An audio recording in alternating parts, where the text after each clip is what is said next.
hotely míjíme dřívější klášter, nyní nemocnici na Františku a v zápětí klášter svaté Anežky České pocházející z 13. století.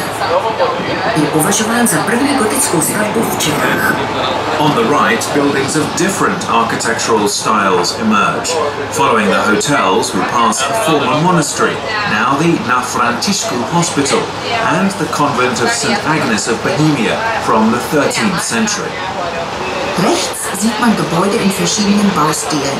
Hinter den Hotels passieren wir das frühere Kloster zu den Barmherzigen Brüdern, das heutige Krankenhaus nach Františku und dann gleich das Kloster der heiligen Agnes aus dem 13. Jahrhundert. Por la derecha desfilan edificios de varios estilos arquitectónicos. Detrás de los hoteles está el antiguo convento, en el que tiene hoy su sede el Hospital Na Františku, y a continuación el monasterio de Santa Inés de Bohemia del siglo XIII. À droite, nous voyons défiler différents styles architecturaux. Après plusieurs hôtels, nous passons devant l'ancien cloître devenu l'hôpital Na Františku, suivi du couvent Santa Inés de Bohème, datant du XIIIe siècle. A destra si profilano costruzioni in diversi stili architettonici.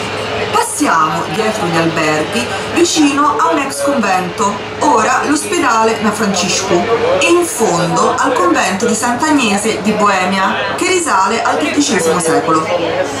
Po prawej stronie wznoszą się budowle w różnych stylach architektonicznych. Tuż za hotelami mijamy dawny klasztor, obecnie szpital Na Franciszku, a następnie pochodzący z XIII wieku klasztor świętej Agnieszki Czeskiej.